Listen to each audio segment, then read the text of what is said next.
صباح الفل والياسمين على احلى واغلى اخوات في الدنيا. عاملين ايه؟ ان شاء الله رب تكونوا بخير وباحسن حال. ربنا يجعل يومكم مليان بالحب والامل والبركه وراحه البال رب العالمين. قبل اي حاجه كده ما تنسوش تحطوا اللايك وتفعلوا الجرس لو انت مش مفعلاه، ولو انت مش مشتركه معايا اشتركي في القناه. عايزه اوصل بقى ل1000 مشترك كده، فرحوني وانا عارفه ان انتوا قدها وقدود بامر الله. عايزه اشكر كل اخواتي وحبايبي اللي زاروني جديد في القناه، وعايزه اقول لكم ان انتم مشرفيني ومنوريني ووجودكم على دماغي من فوق. ربنا يجعلنا كده خير صحبة وخير معرفة، ويجعلني كده حاجة يعني يكون مني استفادة، ما اكونش بضيع وقتكم على الفاضي. قبل حاجة بقى كده نصلي على النبي ونبدأ كلامنا بسم الله. طبعا انا هنا معايا فلفل شطة هعمله مخلل. طريقته سهلة جدا، اقل من 5 ايام بتفتحي عليه بيبقى زي الفل معاكي. اول حاجة طبعا جبت البرطمان مغسول ومتعقم كويس جدا، حطيت في الارضية بتاعته شوية زيت، حطيت توم، حطيت ورق لورا. بعد كده هوقف الفلفل زي ما انتم شايفين كده، بقى توقفيه تنيميه على حسب هو كان طويل ففضلت انه يبقى واقف بالطول احسن، وبيني وبينكم بحب الشكل ده احسن يعني. وبعد كده هظبط الميه بملح عادي جدا. البرطمان ده خد مني حوالي 4، يعني كل كوبايه ميه عليها معلقه ملح كبيره، فهو خد معايا حوالي 5 كوبايات ميه من بتوع الشاي كبار كبار كده. وبعد كده عصرت نص ليمونه كده على الوش، وحطيت طبعا في الميه دي سكر. عندك خل بزودي نص كوبايه خل، بس انا كان خلصان من عندي فمش هوقف الدنيا عشان كوبايه خل يعني.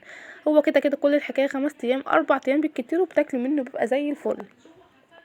هقلب الميه والملح والسكر بتاعي كويس جدا، وبعد كده هشيل بقى بالكوبايه كده واحطه في البرطمان بتاعي. اهم حاجه ان اغطيه كويس جدا. طبعا بعد ما بحط الميه بتاعتي بيطلع على الوش كده الزيت من الارضيه. الزيت ده بيحفظه، بيمنع اللي هي الريمه او اللي هي الحاجات اللي بتعمل الحاجات البيضه دي.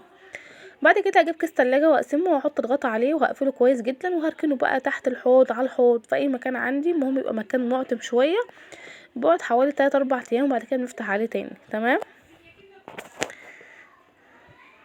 بس ده كان شكله. هقفله بقى واحطه في جنب كده لحد ما اخلص. طبعا انا بحطه في طبق كده عشان خاطر لو نزل ميه او اي حاجه فما يبهدلش الدنيا، يبقى طبعا في الطبق اللي هو فيه بتاعه. تمام، وده بيكون شكله بعد ما بيعدي عليه ال4 ايام، بيبقى جامد جدا ومقرمش وزي الفل. طبعا هنا بقى هنجهز الغدا. انا ما كنتش ليا مزاج اطبخ بصراحه، كان عندي بواقي اكل في التلاجة فقلت ايه، بس كان البواقي الاكل اللي موجود يكفي فرد او فرد واحد يا دوبك لو السخن ومش هيشبع. فقلت لا لازم بقى ايه، انا مش ماليش مزاج اطبخ، فهقضي بقى بالموجود وهعمل منه كده ايه. هعمله اعادة تدوير بحيث انه يكفي بدل الفرد 2 و3، والحمد لله كفى ووفى وقضى.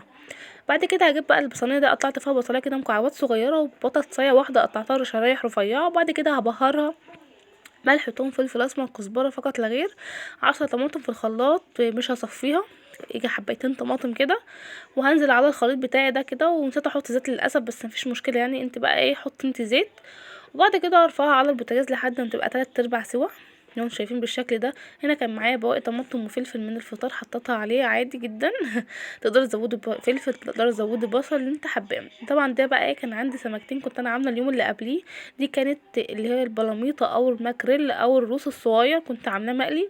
ففاضل حبيتين دول، فطبعا انا لو سخنتهم يا دوبك فرد ونص بالكتير قوي. فقلت لا انا مش عايزه اطبخ، خلاص هقسمهم بقى كده. اول واحده بس هتبوظ معايا فتبقى زي الفل عادي مفيش مشكله. هي كانت دايبه وزي الفل. هشيلها بقى اقسمها كده اتنينات، وبعد كده هحطها على الصينيه ديت. هيبقى معايا سمك وبطاطس. الناس تقولك البطاطس تتزفر ولا اي حاجه، بيبقى زي الفل وبيبقى طعمه جميل جدا، وجربوه ان شاء الله هيعجبكم.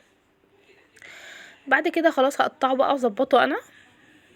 طبعا هحطه على وش الصينيه وهسيبه ياخد غلوتين على البوتاجاز، وبعد كده هدخله الفرن ياخد لون. فقلت افتح بقى فرن الكهرباء النهارده كده اديله ايه تشميعه بس من فوق كده. فتحت الفرن طبعا ظبطت درجه الحراره والشوايه بس. طبعا البطاطس معايا استوت والسمك اصلا مستوي وكل حاجه معايا زي الفل. انا بس عايزاه ياخد لون. دخلت الفرن كده ايه، هيقعد من حوالي دقيقه او 4 دقايق هياخد لون كده خفيف قوي. مش عايزاه اللون اللي هو الاوفر او ولا اي حاجه، لا حاجه كده بسيطه. طبعا كنا مستعجلين عشان الغدا وكده. فده كان شكله بعد ما دخلته الفرن يعني، كان حلو الحمد لله. وبعد كده هقدم معاه رز ابيض زي ما انتوا شايفين ما شاء الله. دي بقى تكفي بقى فرد واتنين وتلاتة واربعة كمان لو حب. ممكن يكون السمك قليل بس لا زي الفل. البطاطس بتغني، بتاخدي قطعه من البطاطس مع قطعه من السمك بتبقى زي الفل معاكي. طبعا هنا عملت رز ابيض بقى، وهقدم بقى معاكم الاكل سمك وبطاطس وشويه الرز دول. طبعا ممكن بقى تحط مخلل، تحط جرجير، سلطه لا بلاش سلطه عشان يبقى في صلصه اصلا، مخلل، بتنجان مقلي، فلفل مقلي، بطاطس محمره، اي حاجه متوفره عندك. انا استكفيت بكده، ما طعمتش اي حاجه تانية غير شويه مخلل. وبس كده خلص يومنا وخلص يوم النهارده. وصفه كانت سهله وسريعه، ما خدتش مننا اي وقت، عملنا عجة تدوير. بصي اقل حاجه بتمشي بيها بيتك يا ست الشاطره هي اللي بتعمل زي ما بيقولوا ايه من الفسيخ شربات. مشي الدنيا بتمشي، يوم غالي ويوم على قد الحال، يوم فيه ويوم ما فيش، الدنيا بتمشي يعني ما فيش حاجه بتقف، ما فيش حد بينام من غير عشاء عامه. وربنا يملى بيوتنا بالخير ويحسن دايما بين ايدينا يا رب، وربنا يكرمكم ويوسع عليكم كلكم جميعا يا رب اللهم امين. لو انت وصلت بقى معايا هنا لحد اخر الفيديو ان شاء الله، اتمنى انك تصلي معايا على الحبيب وتسيبي لي لايك وكومنت يشجعني ويفرحني ويكبر خاطري، وما تبخليش عليا بشير وسبسكرايب في القناه عشان اوصل بيكم ان شاء الله. خلاص فاضل حاجات بسيطه جدا عن 1000 مشترك، اتمنى انكم توصلوني ل 1000 مشترك في اسرع وقت. اشوفكم ان شاء الله في فيديو جديد. سيبكم في رعايه الله وحفظه، مع السلامه.